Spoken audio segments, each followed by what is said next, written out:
அனைவருக்கும் இனிய தமிழ் புத்தாண்டு நல்வாழ்த்துக்கள். பராபவ வருஷம் ரொம்ப சிறப்பாக உங்கள் எல்லாருடைய வாழ்க்கையிலும் பரிபூரணமான ஆனந்தத்தை கொடுக்கட்டும் அப்படிங்கிற மிகப்பெரிய நம்பிக்கையோடு உங்களை நான் சந்திக்கிறேன். நிச்சயமாக நான் இந்த இடத்துல ஒரு விஷயத்தை பதிவு பண்ணுறேன்.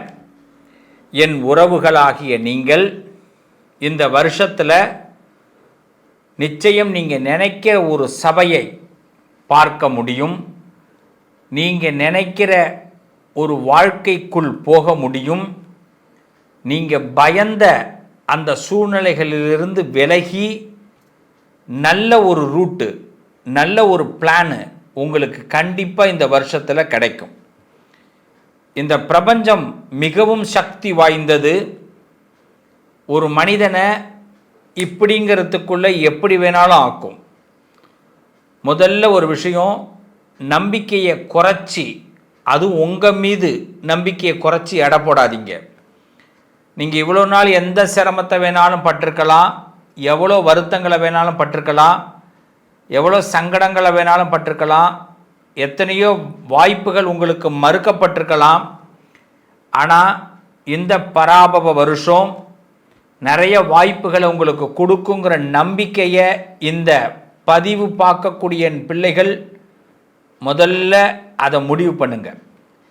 90%, 100% இல்லை, 200%. இந்த உலகத்தில் நாம் நினச்சிட்டா அந்த விஷயத்தை எந்த சூழ்நிலையிலையும் ஆண்டவன் நமக்கு நடத்தி கொடுப்பார். இந்த யூனிவர்ஸுக்கு அப்படி ஒரு பவர் இருக்குது. அதனால் இந்த பராபவ வருஷத்தை சும்மா அப்படி தள்ளி விட்டுறக்கூடாது. நம்பிக்கையோடு பார்க்க போகிறோம். இந்த வருஷத்தில் ஒரு சின்ன செய்திகளை சொல்லிவிட்டு அப்புறம் உங்கள் ராசி பலனுக்குள்ளே போகிறேன். ஏன்னா இந்த வருஷத்தோட முக்கியமான கதாபாத்திரங்கள் யார் யார் அப்படின்னு நம்ம தெரிஞ்சுக்கணும். அந்த கதாபாத்திரங்களுக்கு நாம் எந்த அளவுக்கு பணியணும் அப்படிங்கிறத தெரிஞ்சுக்கணும்.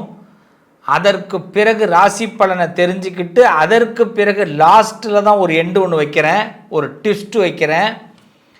அந்த ட்விஸ்ட்டை மிஸ் பண்ணாமல் பாருங்கள். ஓகே, வாழ்த்துக்கள். மீண்டும் உங்கள் அனைவரையும் இனிய தமிழ் புத்தாண்டு வாழ்த்துக்களோடு சந்திக்கிறேன். பராபவ வருஷம். இந்த வருஷம் ஒரே வரியில் சொல்லுங்கப்பா, எப்படி இருப்பாங்க ரொம்ப எல்லாரும்? இந்த வருஷத்தினுடைய முன்பகுதி கொஞ்சம் மழை குறைந்து கொஞ்சம் அளவு பிறகு அதிகமாக பெய்யும். மழையுடைய அளவு முதல் பகுதியில் குறையும், பிறகு அதிகமாக பெய்யும். பின்பகுதியில் மிகுந்த மழை கண்டிப்பாக உண்டு. மக்கள் செழிப்பாக வளர்க்கப்படுவார்கள். அரசாங்கத்தின் மூலமாக உலக அளவிலே மக்களுடைய வாழ்க்கை தரம் உயரும். பால்வளம் அதிகரிக்கும். பசுக்கள் அதிகமாக பெருகும். தாவரங்கள் அதிகமாக பெருகும். மற்றவர்கள் மீது அதீதமான லவ், பாசம் அதிகமாக அமையும். பொதுவாக எல்லா மனிதர்களும் செல்வ செழிப்போடு வாழ்வதற்கு இந்த வருஷம் ஒரு ஆதாரமாக இருக்கும். நாட்டு மக்கள் நோயின்றி சிறப்பாக வாழ்வீர்கள். இதை முதல்ல நல்லா தெரிஞ்சிங்க. யாராவது ரொம்ப பயமுறுத்துனாங்கன்னா அந்த பயத்துக்குள்ளெல்லாம் போயிடாதீங்க, வேண்டாம். அடுத்து ரொம்ப முக்கியம், இந்த வருஷத்துடைய ராஜாவாக, இந்த பராபவ வருஷத்துடைய ராஜாவாக குரு வருகிறார். இந்த குரு ராஜாவாக இருக்கிறதுனால ஆன்மீகம் தழைக்கும். வங்கி ரொம்ப சிறப்பாக செயல்படும். நீதி நெறிமுறைகள்லாம் சிறப்பாக இருக்கும். நிறைய பேருக்கு உரிய தீர்ப்புகள் கிடைக்கும். எதிர்பார்க்குற தீர்ப்புகள்லாம் நீதி கண்டிப்பாக நமக்கு கிடைக்கும். வங்கியில் புதிய திட்டங்கள்லாம் நிறைய கொண்டு வருவாங்க. மந்திரியாக செவ்வாய், கொஞ்சம் தீ விபத்துகள் ஏற்பட அதிகமாக வாய்ப்பு இருக்குது. அதில் கொஞ்சம் கவனமாக இருக்கணும். சில இடங்களில் எதிர்பார்த்த மழை குறைவாக இருக்கும். மந்திரியாக செவ்வாய் அமைகிறார். அர்காதிபதியாக சந்திரன். அதனால் அந்த சந்திரன் அர்காதிபதியாக இருக்கிறதுனால நல்ல மழை பொழிந்து விளைச்சல் அதிகரிக்கும். விலைவாசிகள் நிச்சயமாக குறையும். சஸ்யாதிபதியாக சுக்கிரன் அமைகிறார். அதனால் புஷ்பங்கள்லாம் பூக்கள் அதிகமாக விளையும், வாசனை வஸ்துக்கள் அதிகரிக்கும். நிறைய பேர் சென்டெல்லாம் நிறைய யூஸ் பண்ணிக்கிறதுக்கு சான்ஸ் நிறையா வரும். சேனாதிபதியாக சந்திரன், பெண்கள் பல துறைகளில் ஆதிக்கம் செலுத்துவீர்கள். மக்கள் ரொம்ப சுகமாக வாழப்போகிறோம். ரசாதிபதியாக சூரியன், நூதனமான எண்ணெய் உற்பத்தி அதிகமாவதால் விலை குறையும். இப்போ இந்த எண்ணெய் பிரச்சனை நடந்துக்கிட்டு இருக்கு இல்லைங்களா, அது நூதனமாக இந்த உற்பத்தி ஆரம்பிக்க போகிறாங்க. தானியாதிபதியாக புதன், மழை புயல் சேதங்களால் தானிய உற்பத்தி சற்று குறையும் மழை காலத்தில்.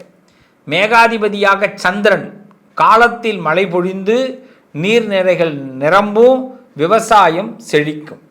நீராசாதிபதியாக சுக்கிரன், திடப்பொருட்கள் உற்பத்தி அதிகரிக்கும், பட்டு ஜவுளி உற்பத்தியெல்லாம் அதிகரிக்கும். மக்களுக்கு ஆடம்பரத்தின் மீது அதிகமாக எண்ணங்கள் உருவாகும்.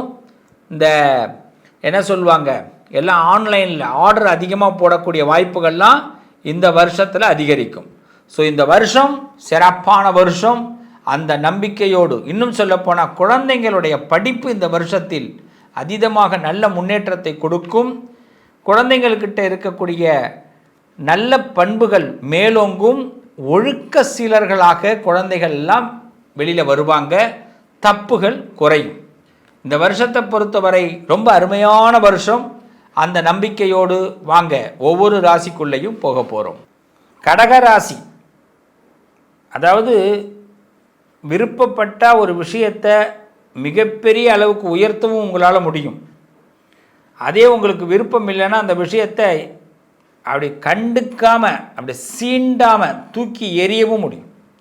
எப்படி தான் அந்த குணம் நமக்கு ஆண்டவன் கொடுத்தானே தெரியாது.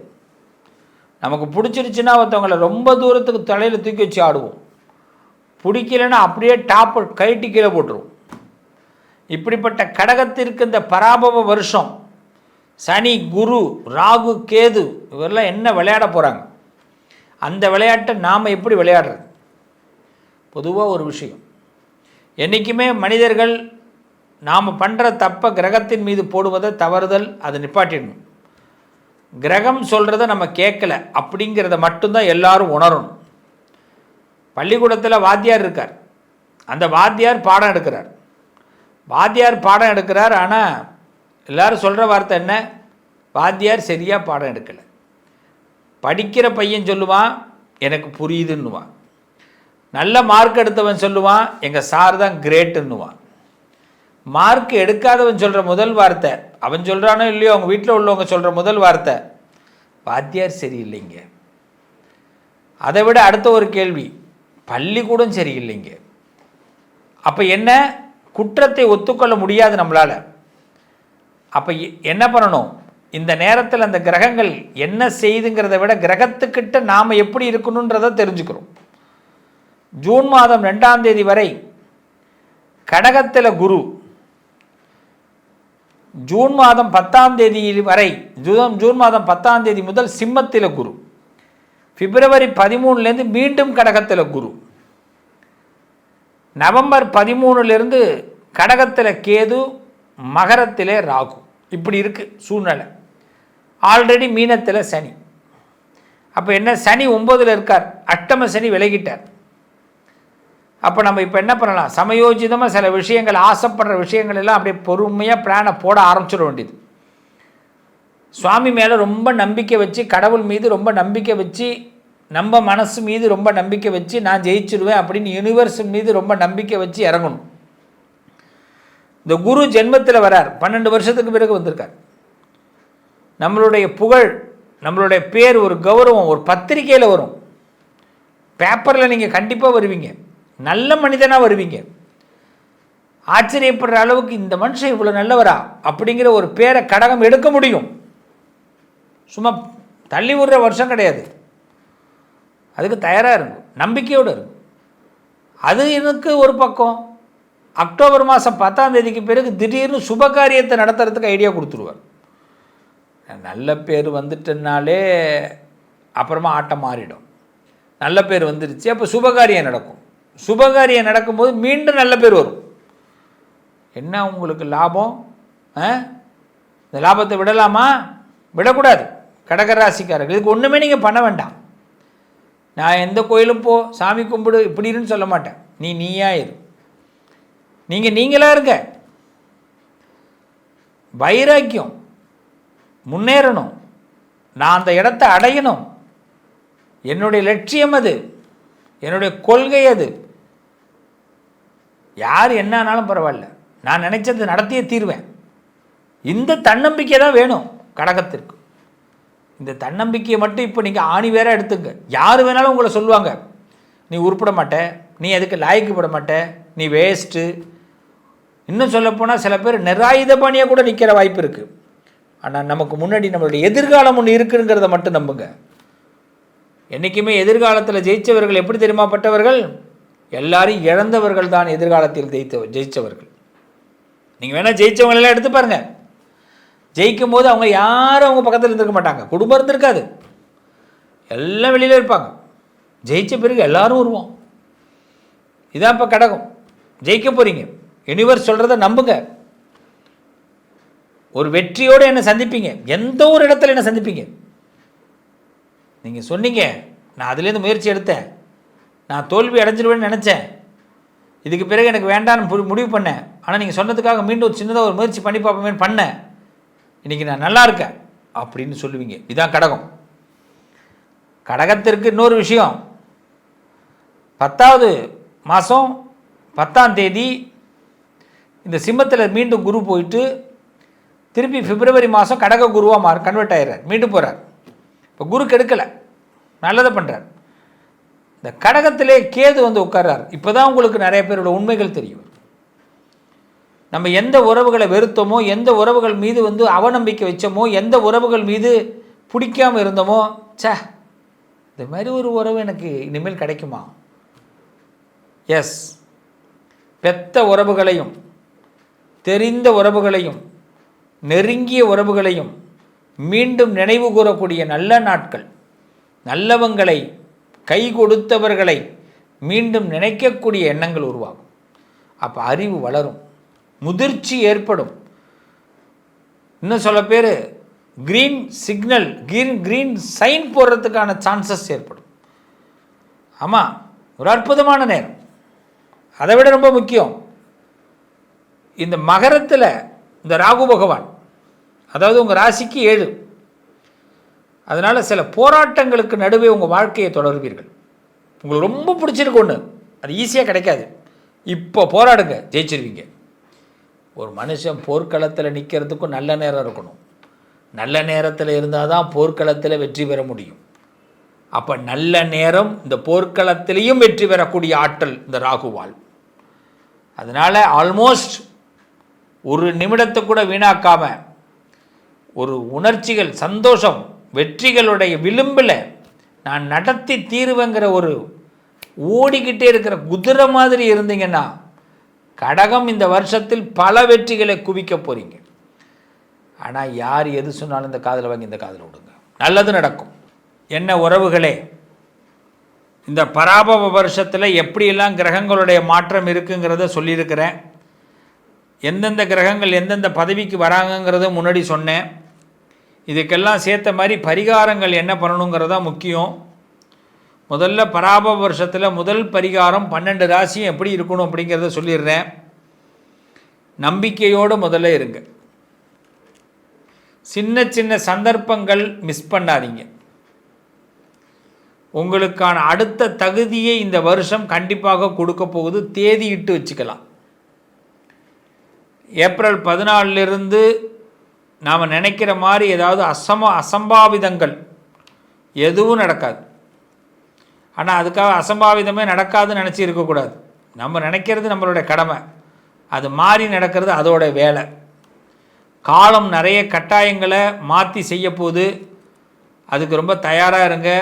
நீங்கள் செய்ய வேண்டியது மேக்சிமம் இந்த காலகட்டத்தில் வாய்ப்புகளை தவற விடாதீங்க. 1. 2வது, யதார்த்தமாக பேசுங்க. யாருக்கிட்டையுமே இந்த வருஷத்தில் ஜோடனையோடு யாருமே பேசாதீங்க. ஜோடனை வேண்டாம். ஜோடனைன்னா என்ன? இப்போது ஹிந்தி தெரியுமான்னு என்ன ஒருத்தர் வந்து கேட்குறார். சார் தெரியாது சார். அவ்வளவுதான். கற்றுப்பீங்களான்னு கேட்குறார். கண்டிப்பாக முயற்சி பண்ணுறேன் சார், ஆனால் இப்போதைக்கு பண்ணுறதுக்கு வாய்ப்பு குறைவாக இருக்குது சார். கட்டாயமாக ஹிந்தி கற்றுக்கணும்னு நீங்கள் சொன்னீங்கன்னா நான் கற்றுக்கிறேன் சார். இதுதான் உண்மையான பதில். அதை விட்டுட்டு நான் எல்லாம் தெரியும் சார் எனக்கு, அது இப்போ சொல்லக்கூடாது. இந்த வருஷத்தில் என்ன உண்மை தெரியுதோ அது மாதிரி கம்பல்சரி இந்த வருஷத்தில் நாம் எல்லாரும் ஏதாவது ஒரு டேலண்ட்டை கற்றுக்கணும். இசை சம்பந்தமான டேலண்ட்டு, கலை சம்பந்தமான டேலண்ட்டு, மொழி சம்பந்தமான டேலண்ட்டு, அரசியல் பொலிட்டிக்கல் சம்பந்தமான டேலண்ட்டு, உலக நாடுகள் பற்றிய பொருளாதார டேலண்ட்டு, தங்கம் விலை ஏன் ஏறுது ஏன் இறங்குது, பெட்ரோல் விலை ஏன் ஏறுது ஏன் இறங்குது, ஷேர் மார்க்கெட்னா என்ன, இதை பற்றியெல்லாம் இந்த வருஷத்தில் நம்ம ஒரு அவேர்னஸுக்கு வரணும். சும்மா செல்ஃபோன் அப்படி தள்ளிக்கிட்டே இருக்கிறது கிடையாது. நமக்கு பிடிச்சதை பேசுகிறத கேட்டுட்டு மட்டும் இருக்கிறதோ இல்லை என்ஜாய்மெண்ட்டாக ஜாலியாக பாட்டு கேட்குறதோ கிடையாது. நம்மளை நம்பி ஒரு உலகம் இருக்கிறது, நம்மளை நம்பி ஒரு குடும்பம் இருக்கிறது, நம்மளை நம்பி ஒரு ஊர் இருக்கிறது. எவனுமே இல்லைனாலும் நம்மளை பெற்றவன் நம்மளை நம்பி இருப்பான், நம்மளை கட்டினவன் நம்மளை நம்பி இருப்பான், நம்ம பெற்றது நம்மளை நம்பி இருக்கோம். இதுக்கெல்லாம் நம்ம ஏதாவது கடன் பட்டிருக்கிறோம். உலக மக்கள் எல்லாரும் சொல்கிற ஒரு வார்த்தை, இந்த நாடு எங்களுக்கு ஏதாவது செய்தி ஆக வேண்டும் அப்படின்னு. ஏன்னா இந்த நாட்டில் நான் பிறந்ததுனால. நாடு கேட்டுதா? நீ இங்கே தான் பிறக்கணும்னு கேட்கல, பிறந்துட்டோம். ஆனால் நம்ம சொல்கிற வார்த்தை, இந்த நாடு எனக்கு செய்கிறதுக்கு அதுக்கு உரிமை இருக்குங்கிறோம். அதே மாதிரி தான் நாம் ஒரு வீட்டில் பிறந்திருக்கிறோம்னா அந்த வீட்டுக்கு நம்ம செய்ய வேண்டிய கடமை இருக்குது. அப்போ இந்த வருஷத்தில் நம்ம ஒரு பெரிய சபதம் எடுத்துக்கணும். நம்ம வீட்டில் நமக்கு ஒரு கௌரவத்தை உயர்த்தக்கூடியது தான் இந்த வருஷத்துடைய முதல் வேலை. இதுக்கு நிறைய ஆப்பர்ச்சுனிட்டிஸ் நமக்கு கிடைக்க போகுது. அதான் பராபவ வருஷம். அதனால தான் குரு தலைமைக்கு வந்திருக்கார்.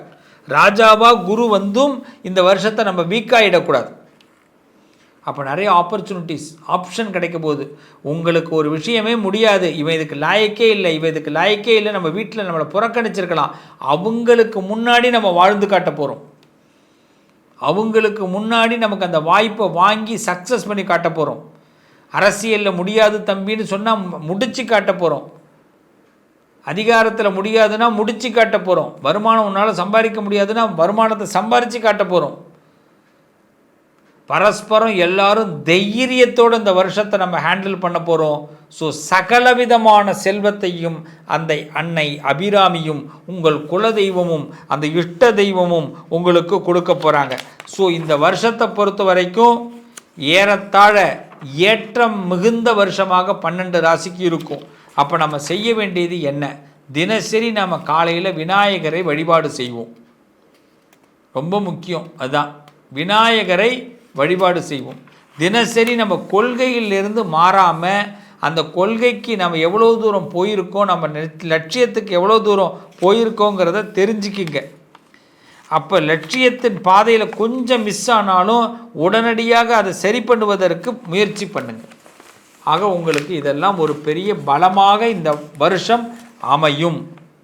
இந்த வருஷத்தில் என்னென்ன சம்பவங்கள் நடக்க போகுதுங்கிறத நான் சிறு தகவலோடு முடிச்சுக்கிறேன். சூரிய கிரகணம் இந்த வருஷத்தில் உண்டு. இது பார்த்திங்கன்னா இந்த பராபவ வருஷத்தில் 2 சூரிய கிரகணங்கள் 2 சந்திர கிரகணங்கள் சம்பவிக்குது. ஆனால் இந்த 4 கிரகணங்களும் பாரதத்தில் எந்த பகுதியிலும் தெரியாது. அதனால் எனவே சாந்திகள்லாம் செய்து கொள்ள வேண்டிய அவசியம் இல்லை.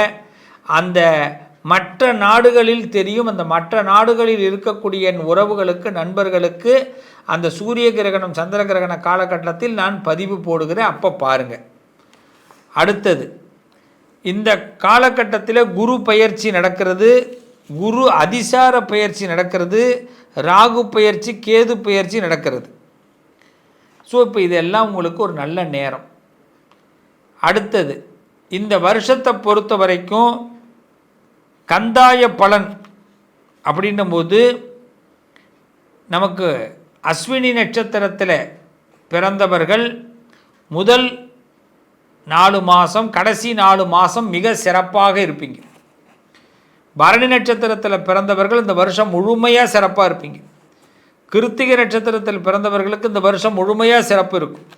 ரோகிணி நட்சத்திரத்தில் பிறந்தவர்களுக்கு முதல் நாளும் கடைசி நாளும் சிறப்பாக இருப்பீங்க. மிருகசீர்ஷ நட்சத்திரத்தில் பிறந்தவர்களுக்கு முதல் 8 மாதம் சிறப்பாக இருக்கும்.